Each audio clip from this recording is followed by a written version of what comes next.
We are live. Very exciting. Welcome, everybody, to our by now fourth LinkedIn Live. And it's a special day. It's World Ocean Day. And we have a very special guest today. Please welcome Lakshan from Coca-Cola. You can introduce yourself in a second.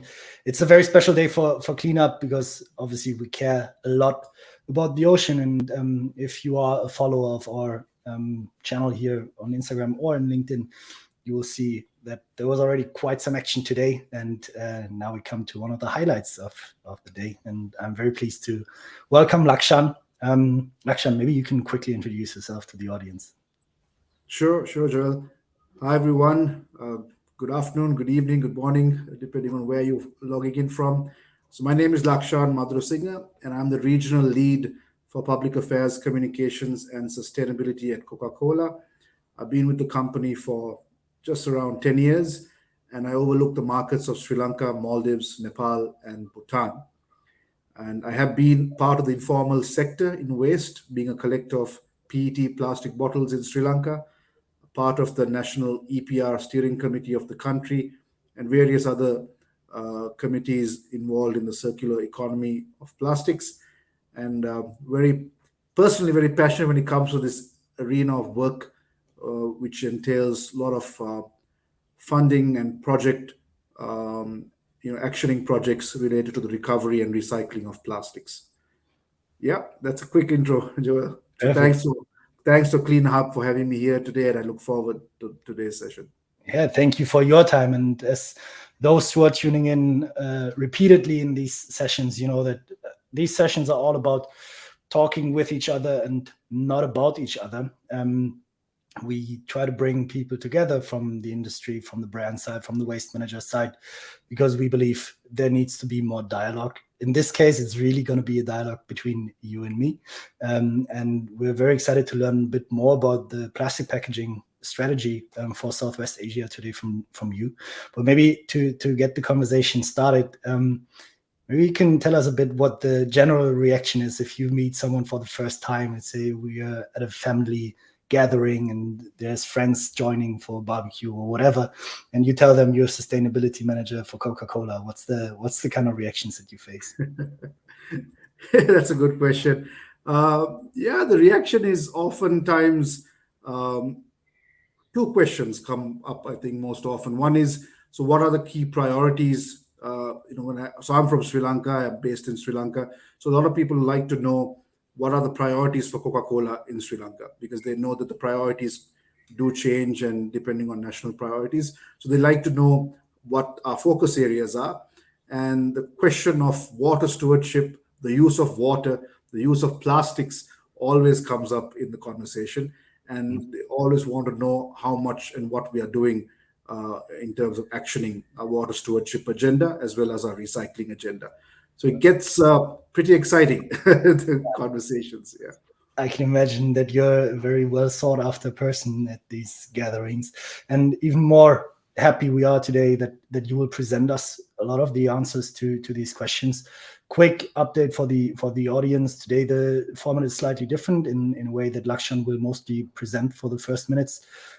If there are anything where I believe we should dig a bit deeper, I'm going to interrupt for questions. But followed by the presentation, we're going to have a conversation between Lakshan and me, and then we're going to open the stage for all kinds of questions. So stay tuned. The chat is open for everyone, and we're looking forward to, hopefully, great interaction here. All right, Lakshan, maybe you can take us away and tell us about your strategy. Happy to. So thank you once again. So I've just put a presentation together as I wanted to just highlight how the Coca-Cola company is looking at tackling plastic packaging waste and what are the sort of collection programs, recovery programs that we have going on in our markets. Joel, just checking with my slide change for a second. Yes, it works. Thank you. So I have the privilege and honor of actually overlooking a few beautiful markets, two island nations of Sri Lanka and the Maldives, as well as two mountainous countries of Nepal and Bhutan. During the presentation, I'll be talking a little bit about Sri Lanka, um, Maldives, and Nepal in terms of what we are doing as a company to recover primary packaging for recycling. So, as you know, the Coca Cola company is the world's largest beverage company. We have a presence in over 200 markets, and we are 136 years old, and we have over 200 brands, which comprise of many different products, many different, a very large portfolio of packaging and drinks. But what I want to talk to you about today is an exciting program entitled World Without Waste, which Coca Cola launched in 2018. As a company, we realize and we do know that we have a responsibility to help solve the global plastic waste crisis. So in 2018, World Without Waste was launched, which is a very ambitious and our sustainable packaging initiative that is creating systemic change by driving a circular economy for our bottles and our cans. And we have three key pillars under World Without Waste. And this is a global commitment that we have made to all the markets that we operate in. And the pillars are design, collect, and partner. This is the framework. And under design, our goal is to make 100% of our packaging recyclable globally by the year 2025 and use at least 50% recycled content or material in our packaging by 2030. And there's a lot of great work that's going around in the world at the moment. Currently, three, if not more, markets use 100% rPET for their entire plastic packaging portfolio. We have material and bottles in refillable packaging. Japan has launched a labelless 100% rPET bottle. We use new ultra lightweighting technology in order to reduce the content of virgin material that goes into our bottles. In the US, some of our caps, HDP, in our brand Dasani, our water brand, uses 30% recycled material. So there's a lot of great things that are going on. Under collect, which is the big ambitious goal, is to collect and recycle the equivalent amount of bottles or cans that we put out into the market that we sell by 2030. And under partnerships, we want to work in unison, cohesively with people, with NGOs, civil community, media, youth organizations, etc., to ensure we have a healthy, debris free environment. If I just highlight quickly on design, as I mentioned, we are focused on recyclable rPET packaging. Earlier on, we had 30%, 50%. Now we have moved on to 100% rPET bottles.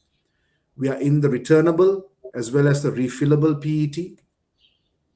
If I use an example from one of the markets that I overlook, Maldives, these are just some of the examples and highlights that we have taken consciously to improve our design in Maldives, design of our packaging. We have launched 250 ml glass bottles to replace 300 ml PET bottles.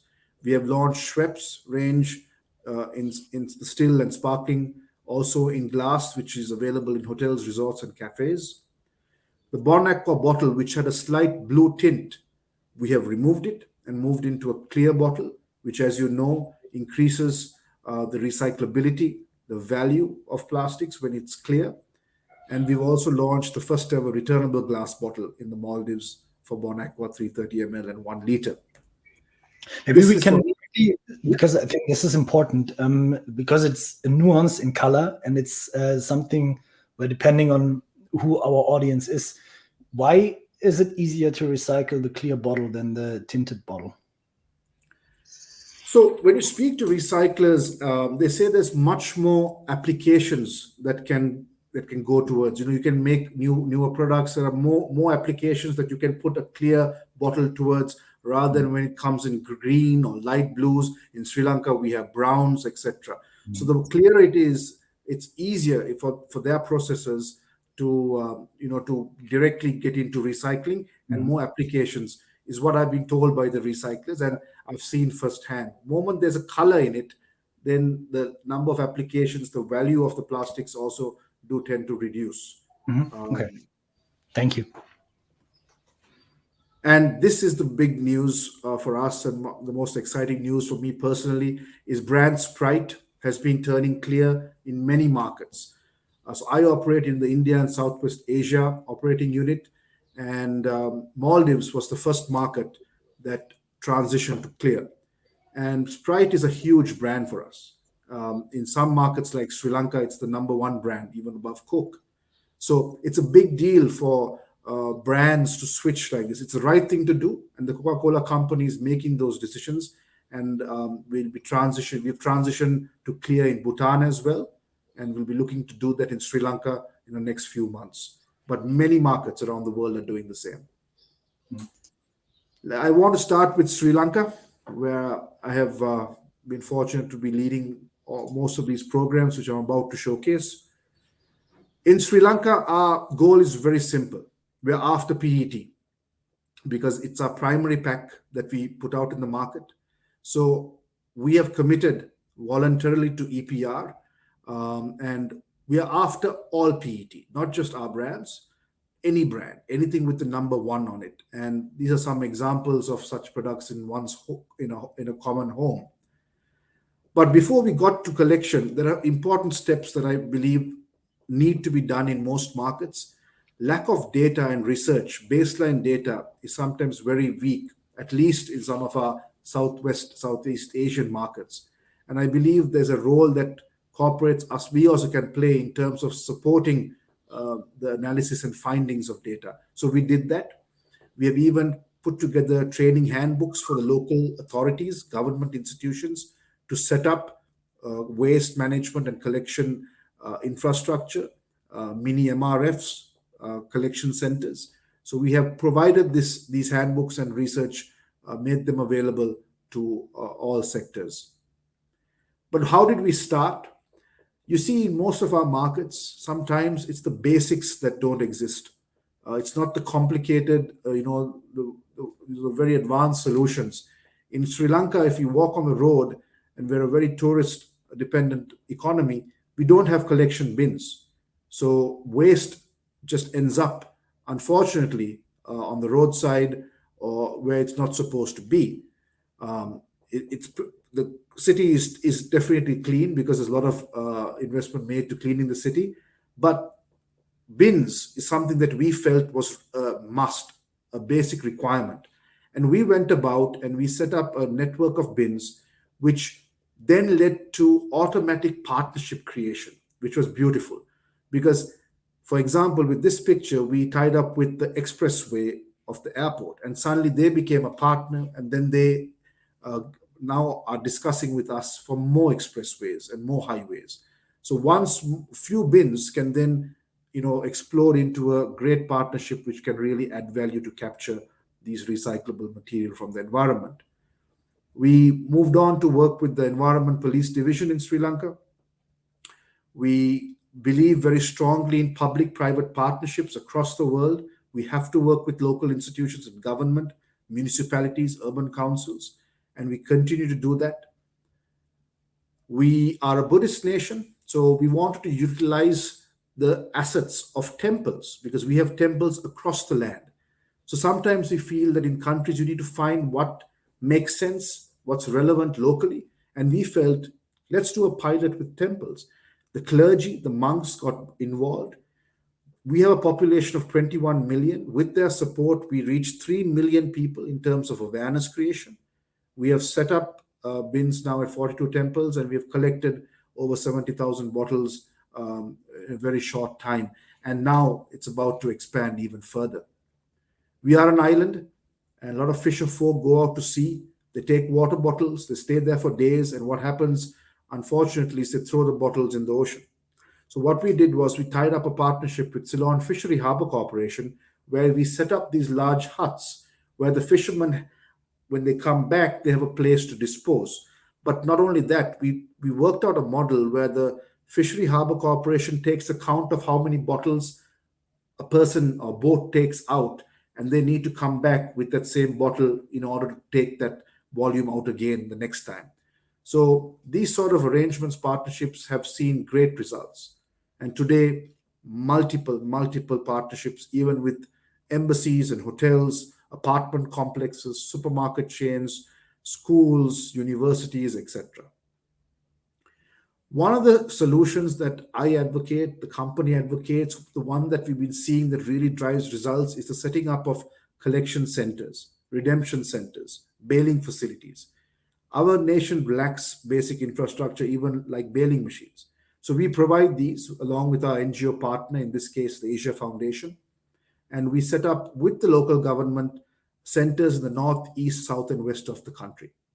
That then was scaled to work with 108 local authorities. We have a 341, so almost one third of all the local authorities. We worked with them to set up 17 collection centers equipped with bailing machines and setting up of bins as well.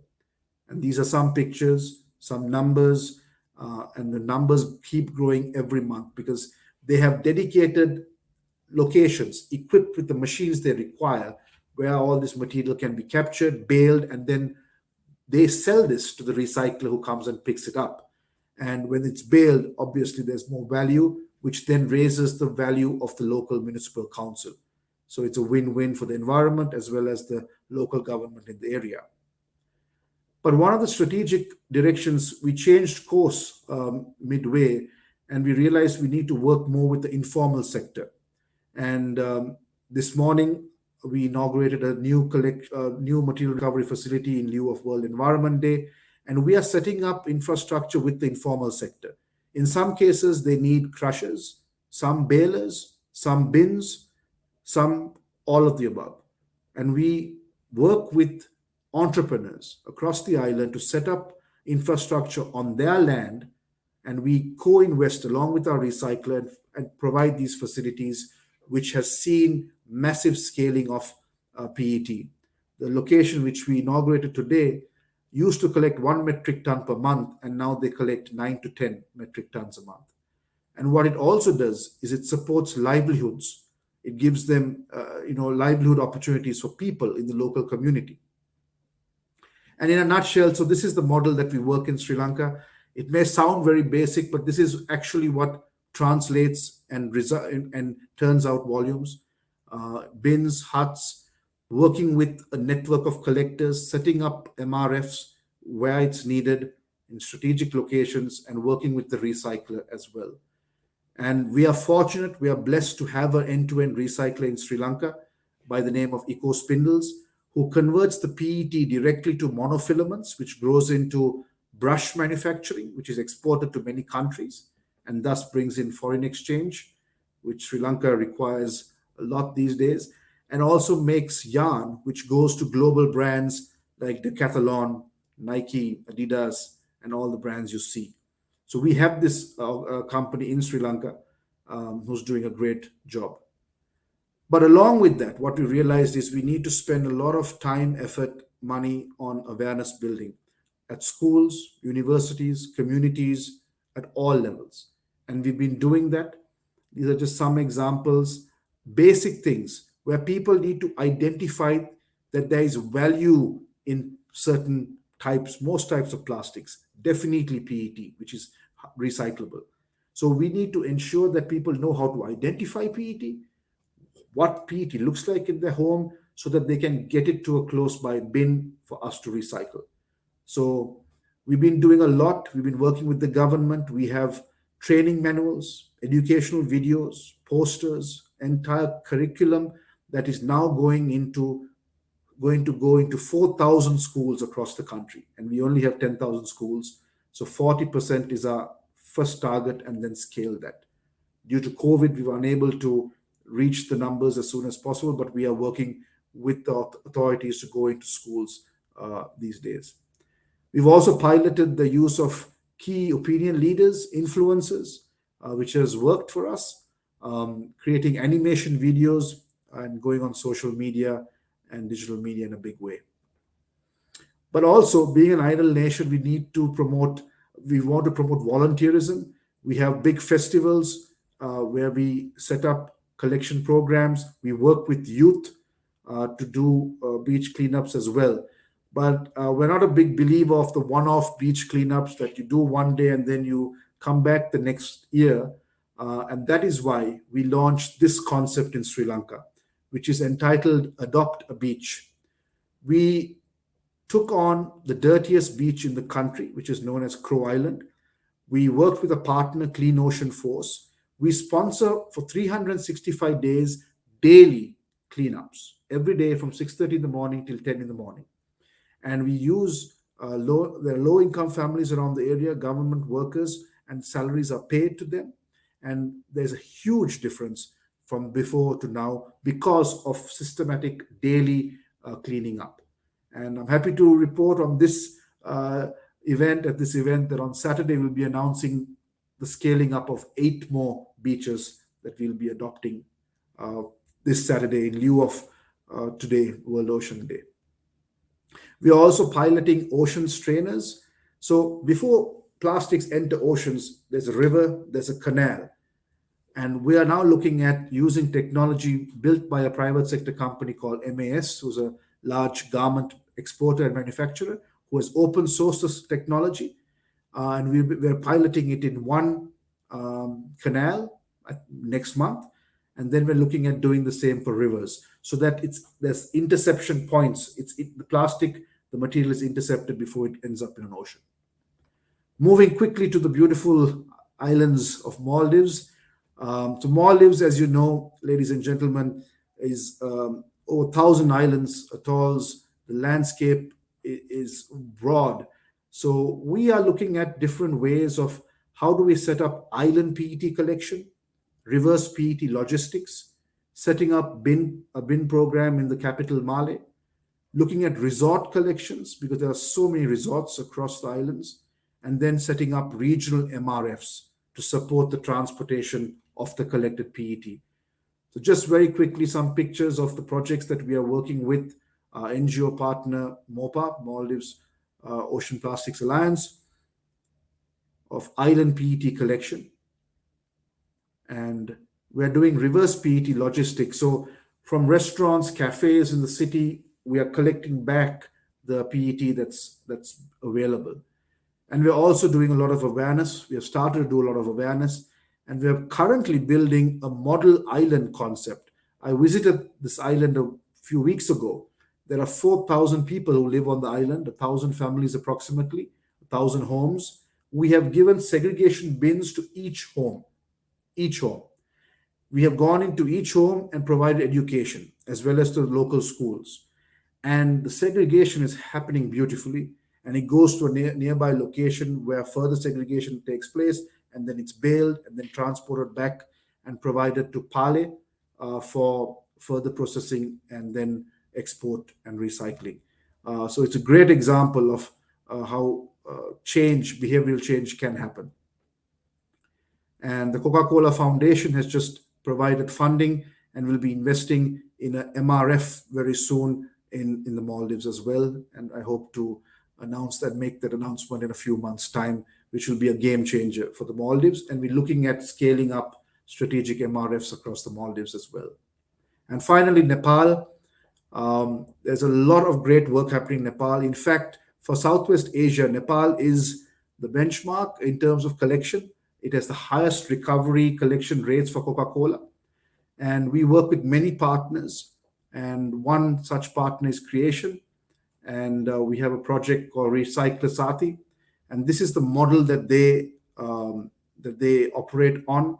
And it has led to massive collection over the last few years. And we're in fact trying to scale the collection where we reach 100% in the next 2 years in Nepal, which might be a first for us as a system in the world because there's a lot of great collection taking place. These are just some examples of how they empower local community. They provide good value for the material, and they have the setups for baling facilities as well. And and the Coca-Cola Foundation and the local bottling partners have been funding these operations. And finally, I come to a recent campaign that I just came back last evening from Nepal. We have supported the mountain cleanup campaign for the third time. It is led by the Nepali army. It We started in 2019, and then we did it in 2021 and 2022. Many partners. The Coca-Cola Foundation is the major corporate partner of the mountain cleanup campaign. It is entitled Our Mountains, Our Responsibility. It started on April 5th, culminated on June 5th, World Environment Day. And what it does is it's working together with the Nepali army to send up the teams that go in and recover a lot of the waste that has been piled up, buried under snow, and you find so much of waste that has been left behind by mountaineers. And it's a huge mammoth task. It's not an easy feat at all. And these mountains, we worked on four mountains this time, are all above 8,000 meters in height. So they have to be trained. And there's a lot of danger and risk involved. And as I mentioned, led by the army, this campaign has seen 33 metric tons of waste being recovered. And we just made that announcement. So from tents to ladders, unfortunately, even a few people who had demised on the mountains were brought back. And there's so much of waste there; it's unbelievable. And we concluded the mountain cleanup event on June 5th, and it was very successful. And I think it's something the Nepalese people have a lot of pride in their mountains, and we were very, very proud to be part of this initiative and make a difference in the mountains of Nepal. And we look forward to continuing this initiative particularly. And thank you. That is just a presentation of some of the work that we're doing in our markets. We are very serious about World Without Waste in recovering our packaging, working together with partners to achieve our goal of collecting back the equivalent amount that which we put out to the market. So thank you for your attention. Back to you, Joel. Yeah, and thank you for the presentation. I think it's very impressive, and I would have 100 questions, so I need to see how to prioritize. So first of all, kudos. I think it's great to see also the infrastructure work that you're putting up, and obviously, I think Coca-Cola is different from a lot of other consumer good companies in a way that you have a very homogeneous stream of packaging material that you put on the market, right? The majority is PET. I'm not sure what your banderoles are made of. I would assume it's LDPE or PP film, but the core body obviously is PET. And what I was wondering, especially when we look at a market like, for example, Sri Lanka, right, where you collect the material and it goes to eco spindles, and from there it's produced into other products. What is the plan of Coca-Cola to use the feedstock that you collect to bring that back into your own cycle? What needs to happen that this is possible? Yeah, definitely. See, we are big believe that bottle to bottle is probably the ideal solution when it comes to PET, going back into its original form. So, in some markets, Sri Lanka included, the regulations don't support recycled content in food grade manufacturing. So, we need to start first in changing and advocating for regulations and policies to change. And then the feedstock can definitely be diverted to a bottle to bottle recycling facility. So the investments, so the feedstock itself, I think we need to increase our collection, but it also has to start from policy level as well. Yeah, that's a very interesting point, because I believe that many people don't, or many people might hear that for the first time, right? That recycled content in food contact is not allowed. What is the reason for that? So, I'll be very honest. Basically, the two reasons that government officials give us. One is they don't believe the science. They feel that that it's not healthy for food packaging. They feel that it's not right. So there's a lot of education there to showcase that it's been done in many parts of the world. And the second is also the question about a lot of the water usage, the waste from the process, etc., etc. So there's a lot of education that needs to go in, and we were able to change such policies in in some markets as well. Bangladesh being a recent example from our Southwest Asia markets, who now have started rolling out packaging using 10% rPET. But it's possible. It needs to be done, and we are on that journey here in Sri Lanka as well. Interesting. And the other part that I find particularly, or two further questions, because I already see that we have quite a few questions in the chat itself. We also observe, right, that waste management, or that in general the perception of waste, is something that is very, very culturally driven. And you now have basically insights into the 4 markets, and you've shown how, for example, also the temples can be a center to educate people and to drive these changes.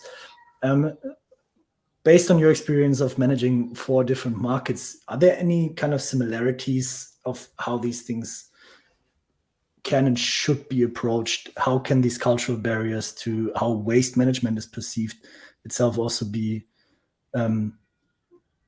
removed? Because you also mentioned, right, you had a lot of touch points with the informal sector, and I believe in many countries they are looked down upon, like the people on the street collecting waste, while they're doing actually a public service that's making everybody's life better. And maybe you can share some experiences around that. No, absolutely, Joel. That's a very important point. And being in the informal sector myself, I've seen that firsthand. So the dignity of labor is a very important factor, and we try to build that into all the projects to ensure that the people at the sites who are working so hard day in and day out get the dignity that they deserve.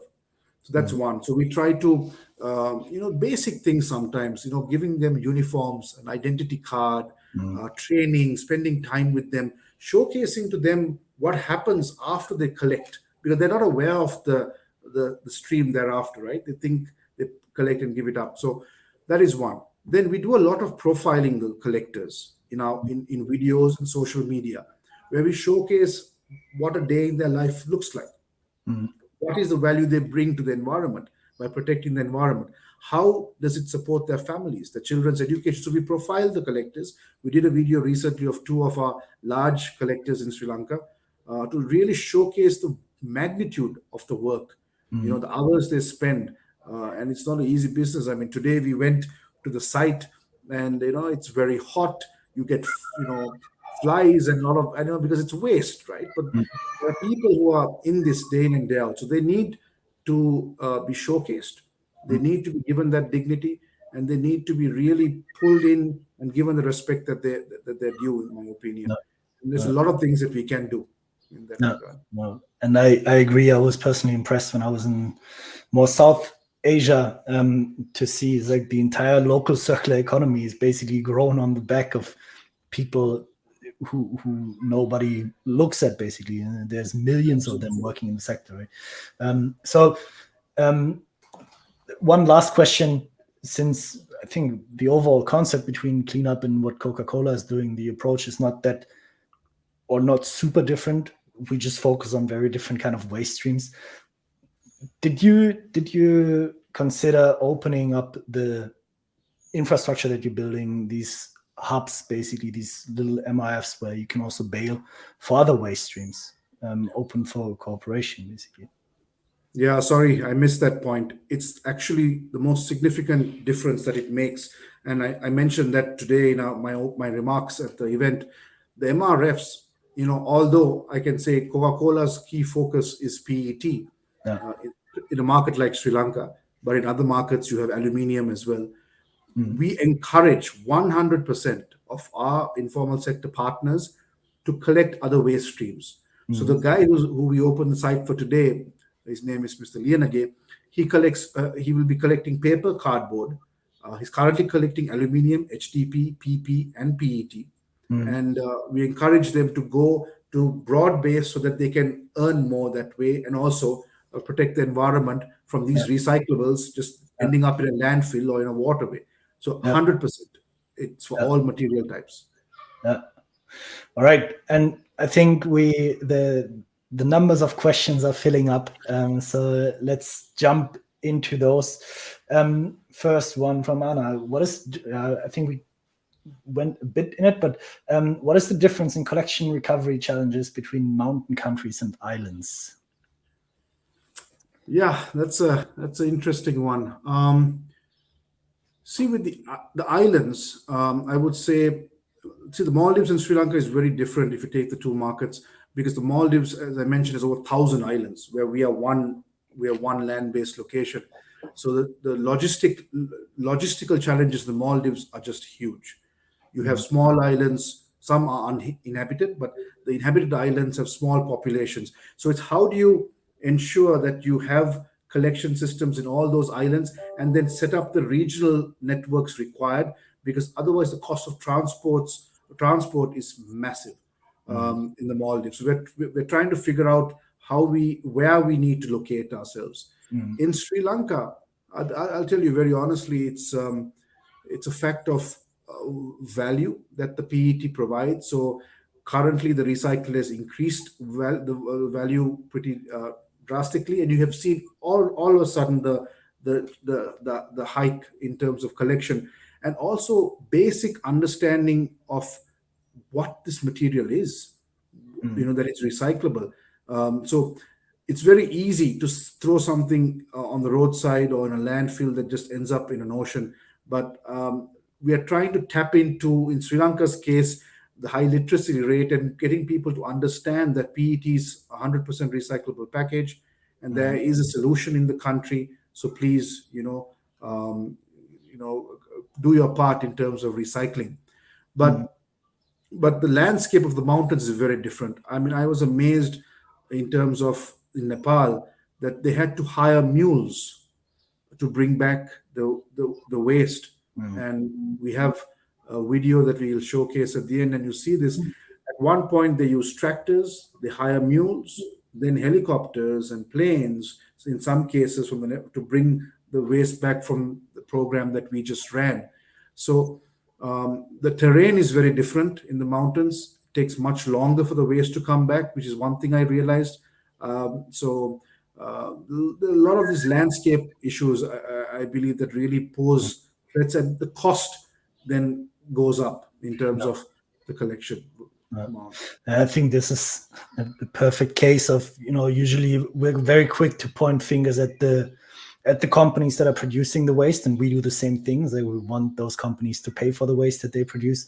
But at the same time, I think this is also a call to action to all consumers. Is that if you have the energy to carry a Coke bottle up 8,000 meters, you will most likely also have the energy to carry an empty Coke bottle down 8,000 meters. So just a side note, same goes for beaches.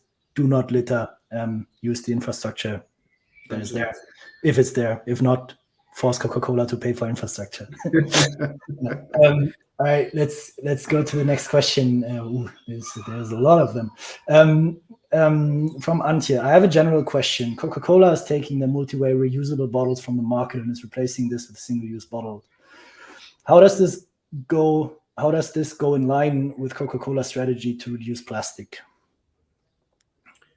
So he's taking the multi-way reusable bottles.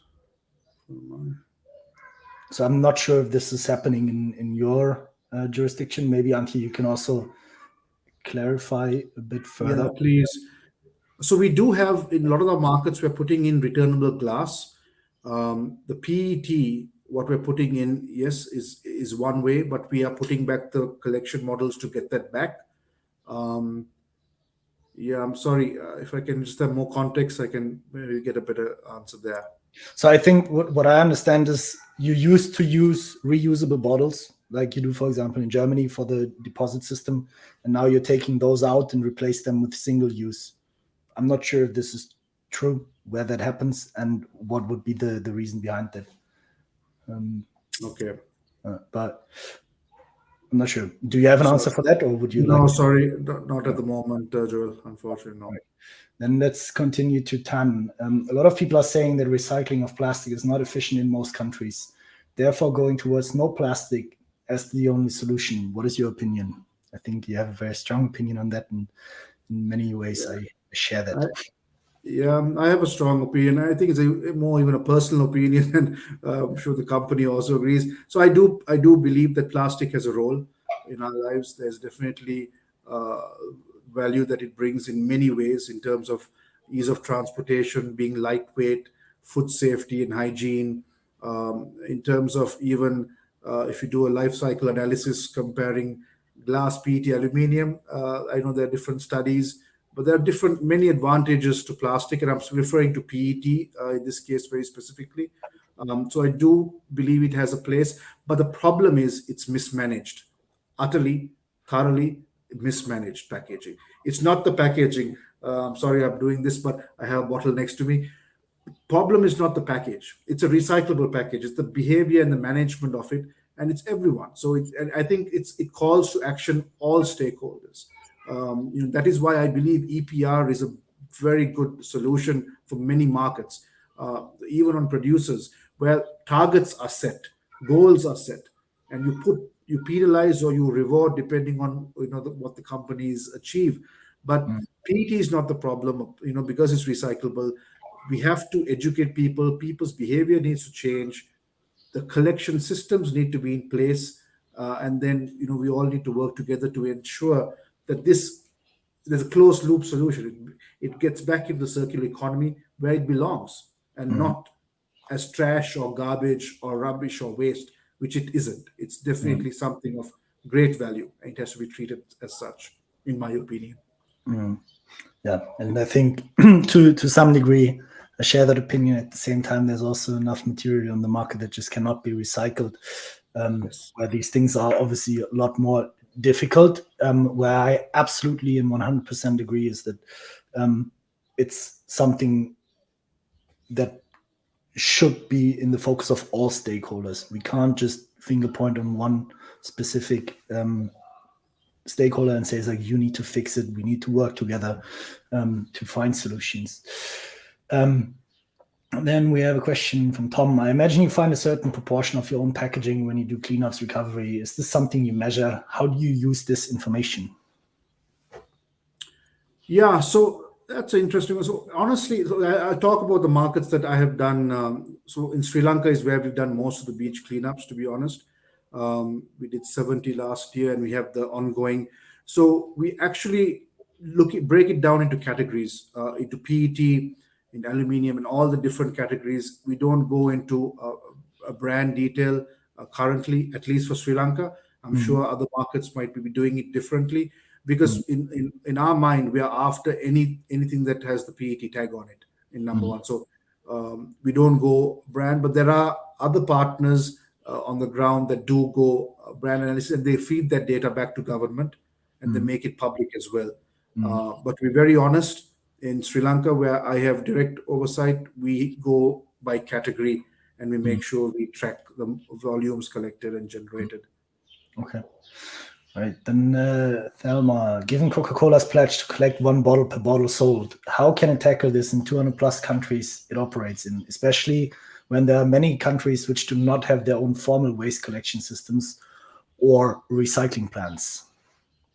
Yeah, that is the big question. You know, I love the design collect partner model. Mm, My favorite is partner of the three, because I believe that the right partnerships lead to collection, and we have a lot to do on design, which we're doing, making mm, improvements all the time. But you're right, in most markets, we don't have that infrastructure. If you take the Maldives, there is no recycler, but you have at least a partner in Pale who processes it and exports it out. So I think there is a lot of investments, innovations, a lot of technological introductions that have to be made to ensure that we have the right collection systems going forward. So you have in some cases in India where our collection rates are over 70% right now, mm, which offset some of the smaller markets that don't have high collection rates. But mm, our goal is not that one country takes over the other. Each country needs to get there. So we are systematically right now we have operating units across the world are looking at each of the markets. For example, I didn't touch on Bhutan, but we're mm, just getting started there with our collection efforts. They lack a lot of infrastructure. So mm, trying to figure out what does the country need, what is locally relevant, and then trying to find out a recycling solution. In some cases, it's exporting the material out of that country for end mm, recycling. But the goal is one day for each country to have its recycling plant, or ideally bottle to bottle, if there is feedstock and capacity. But there's a lot of work to be done, and it's Yeah. going to take time. I think that's a message that I also fully support. And we have a bit more of a clarification from Antje, and this goes a bit in a direction that I was wondering in the past as well. Not that specifically, but I can explain a bit more. Antje wrote, I mean, wouldn't it be better to increase the amount of reusable bottles as part of the strategy? And my follow-on question, I went to business school at some point and paid attention in the strategy class and kind of learned that also one of the biggest um, competitive advantages of Coca-Cola is that probably no one in the world masters the distribution game the way that Coca-Cola does. You reach the last kiosk in the outback in Australia to a tiny kiosk, I don't know, somewhere in say Congo. Um, why can't this distribution network also be used for a deposit or a return scheme where these same logistic routes are also used to take the empty van with the bottles back? I hope, Antje, this is not overriding your question, but maybe you can answer Antje's first. Wouldn't it be better to increase the amount of reusable bottles as part of the strategy? Yeah. So as I mentioned, we believe that the packaging portfolio, I mean, practically it's aluminum cans, glass, PET. Yes, there is Tetra, but I'll just discuss the first three. There's a role each one plays. Now, in Nepal, I can tell you that over 40% is we use a returnable glass, the glass in operation. In most of the markets, it's not that we have stopped returnable glass bottles. There is markets that use them, but then in some markets, there is the use, the majority of the use is PET, and there are various reasons. I know one of the reasons we have the smaller bottles of the Coke, the 250 ml, is a strategy that we have used known as portion control, where we reduce the amount of the offerings of the pack. So at different times of the day, you don't overindulge and drink over a liter or so when you could have had 250. So we have not gone away from glass, returnable. We are, to your question, Joel, there is deposit refund schemes working in most parts of the world, but then there are some markets that, like in Sri Lanka and a few others, where we feel the deposit refund scheme is not the best solution at the moment. We believe in mandatory reporting and collect back systems as a as an alternative option to the EPR model. So I guess it depends on each of the locations and geography. But to cut a long answer short, we're not moving away from returnable. And the markets that have more one way, our goal is to ensure that we have the right systems, processes to collect back that material that goes in. That is our pledge and commitment. I guess a lot of your complexity comes from the fact that you just have incredibly massive supply chains, which is Massive. let's give room for more questions. We are already a bit over time. I have another 12 minutes. Let's use them if you don't mind. We have a question from Shahid. He asks, how do you measure success of your program? Yeah, that's a good one because the easy answer would be to say volume and scale and the numbers that we bring in. So, I mean, that could be the easy answer, but there's a lot more to it. I believe success also means on the partnerships that you've cultivated, because this game you can't just do one or two projects. You have to sustain your programs. So selection of partners are crucial. I talk to my team a lot about that. We've had lessons learned in the past. So selection of partners is important. Number two, what is the community impact that we have generated? I'm not just talking education and awareness, which is important, very important. But what is the medium that we used? Did we use the right technology? Sometimes it's a TV ad. Sometimes it's using a influencer. Sometimes it's just the basic, uh, very basic method of doing it. Did we generate volunteerism from the community? So I guess there's a lot of different. Did we impact youth at the school local level? Did we partner effectively with government? Did we showcase a difference overall to that neighborhood? So there's a lot. But Mhm. definitely the recovery number is very vital. I look at partners very carefully with my team in terms of selection so that it's sustainable, and also on the local community impact. Mhm. Okay. Interesting. Then let's jump to Sayuj. He's asking, being one of the biggest producers of plastic bottles, how do you look back at the history of Coca-Cola about its impact, and how do you try to change the impact for future? I think the last part of the question was mostly answered to the presentation, but Yeah. Um, how do you look back at the history of Coca? Yeah. So, so as I mentioned, I've been with the company for 10 years, and I'm very proud in terms of the overall sustainability work that the company does in the 200 plus markets, not just on the World Without Waste. For example, water stewardship. We are water positive in both Nepal and Sri Lanka. We give back 2 liters for every liter that we take in our production process of to manufacture the beverages. There's a lot of great work that we do around education and in various parts of the world. So the sustainability and the CSR efforts that the company has made over its long history has been great. Do we have a lot more to do? Absolutely. We have a Mhm. lot more to do, especially on the packaging front. Mhm. I'm glad World Without Waste came into formation in 2018.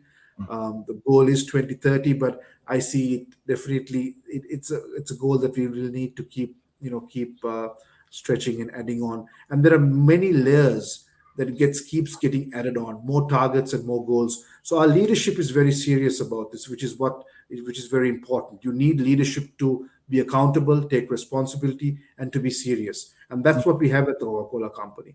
And No, all of us in our function tries to do what is locally relevant and maintain the right programs in each of those countries to ensure that we reach scalable solutions.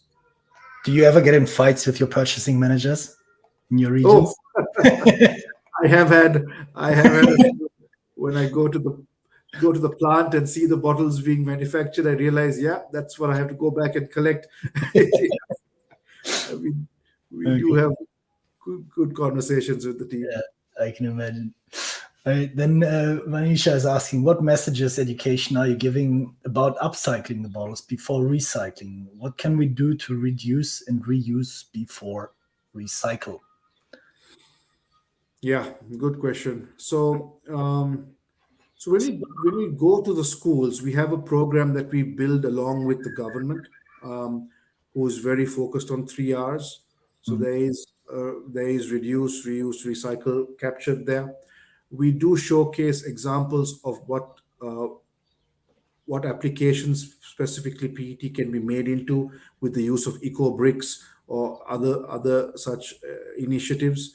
mm, We talk about reduce in a way from the company the steps that we are taking to reduce the amount of virgin plastics that go in. mm, We talk about the recycling solutions in the country, but we also try to showcase, especially to the kids, of the possibilities that are endless out there. And we even have competitions where we get the students to create projects where new products are created, and in some cases we even showcase them nationally. But yeah, there's a lot there that we still have to do. But the mm, basics, I feel, are still lacking in some of the markets, at least that I oversee. And mm. it's really shocking when people don't understand that, how to even identify pet. No, They don't understand why the number one exists, or that there is a number one, no, but then that it's recyclable and what it can turn into. I think those basic principles, and sometimes just realizing it's not just a beverage container, but today it's your sanitizer bottle that you use so much due to COVID, and mm, all the other different types of plastics that has a tremendous value. So no, there is a role for reuse as well, I do believe, and there's a lot more that we can do on education. no. Okay. Interesting. And I think the most shocking part to me is when I see people burning the waste openly in front of their house and they have the kids playing around it. That is obviously just the worst thing that we can do. But yeah, then one last question. Oh, someone from Vera, Shivram. are there interventions around opting for plastic credits under Vera VCS? The credits can be obtained under either collection or recycling. Vera's plastic waste management program has separate methodologies for plastic collection and plastic recycling. Obviously, welcome to the conversation. If you are interested in plastic credits, also talk to Cleanup, but handing over the question to you, Lakshan. Yeah, that's an interesting one. No, thank you for the question. So we have not looked at, the markets that I'm looking at, overlooking on plastic credits. We take direct credit from what comes through the MRFs, and then that's certified by the collector and the recycler. We have a reporting process, and that's how it goes on. But it's interesting. I do know some markets do operate, but I'm not aware of this particular program, to be honest. So I'm sorry, I can't comment more than that. Okay, perfect. All right, yeah, then we will close the conversation soon. We're going to see a quick video from Nepal. One closing question from me. What do you think? We now see there's a lot of work being done by Coca-Cola in the background, and I believe that the distrust from the market, from the consumer, is still extremely high. What would you like to tell those consumers? Yeah, I can tell you this. I mean, I've been with the company now twice. It's my second stint. I've been a collector, recycler. I have traveled to most parts of where we operate. The company is very deeply committed in terms of our World Without Waste agenda. I can speak to you on that part very confidently in terms of design improvements in collection and partnerships. And I see that even in my country, in Sri Lanka, 4 years ago, when I came back, we didn't have a seat at the table with government or policymakers. And today we are in part of the National EPR Committee because the actions have spoken. We are committed. We want to see a difference to the waste management landscape in our markets. And there's a lot of emphasis on this agenda. Trust me. Us as employees of the company do get pressed very hard, questioned every week, and I'm not exaggerating, on what are we doing? What are we thinking? Who are we collaborating with? Can you think differently? There's a lot of emphasis, and we report out and we have strict targets. So we're very, very serious about this agenda. So I can tell you, and you'll be seeing great news and more announcements coming out very soon in terms of partnerships and design changes, and also markets, hopefully, that reach the 100% recycling collection rate, which I hope I will be able to achieve through our work in Nepal first, and then move into Maldives, who might be the second. So, yeah. Perfect. And thank you so much for, I think, also to some degree, making yourself vulnerable to speak on a live stage with an open chat where everybody can obviously ask their questions. So I think this is showing also the confidence in the program, and extremely grateful that you gave us this insight into how Coca-Cola thinks about plastic waste. And now let's close on a positive note. And Annika, you can roll the video. Preserving the ethereal beauty of the mountains, an endeavor to save the Himalayas. Mountain Cleanup Campaign 2022 has been a monumental journey. Overcoming the numerous challenges, including difficulty in acclimatization, harsh weather and terrain, altitude sickness, physical strain and exposure to frostbites. The resilient team members persisted in spite of the difficulties. We had to evacuate एउटा climber because he had pneumonia. उसको oxygen body मा oxygen level हरु कम भएर, but we could identify timely र हामीले medevac गर्यौं. कञ्चनजङ्घा र मनासलुमा पनि severe mountain sickness भएर चाहिँ हामीले दुईटा climbers हरुलाई चाहिँ we had to evacuate. So यहाँ चाहिँ you can't take things lightly. Was it easy? Certainly not. But was it worth it? Yes. Yes, definitely. Yes base क्याम्पमा अवस्थित सम्पूर्ण ह्यान्डलिङ एजेन्सीहरूका शेर्पाहरूलाई इन्टिग्रेटेड गरेर फोहोर ल्याउन उनीहरूलाई उत्प्रेरणा दिनु अथवा मोटिभेट गर्नु अर्को चुनौतीपूर्ण कार्य हो। यद्यपि नेपाली सेनाले सम्पूर्ण ह्यान्डलिङ एजेन्सीहरूलाई कोअर्डिनेट गरेर माथिल्लो क्याम्पबाट फोहोरहरू बेस क्याम्पमा ल्याउन सफल भएको छ।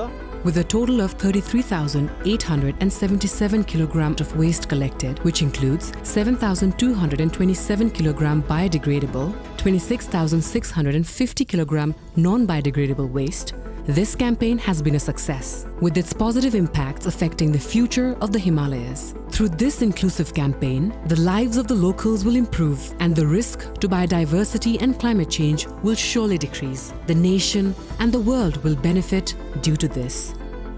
आफैमा सदाबार सफा भइरहने हिमालको मौलिक गुण, तर हामी मानिसहरूका कारण श्वेत हिमालहरू आजकल बदलिँदै गएका छन्। भौगोलिक दृष्टिकोणबाट अग्लिँदा हिमालहरू आजकल पग्लिँदै गएका छन्। On June 3rd, with the waste collected being transferred to the recycling partner, all duties for this expedition were officially completed.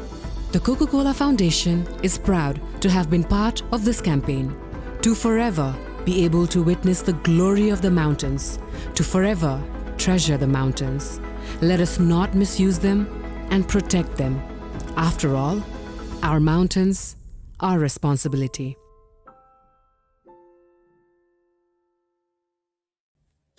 All right. I think with these images, we can close the panel. We will post the video if it's on YouTube in the comments, so people can also see it with sound.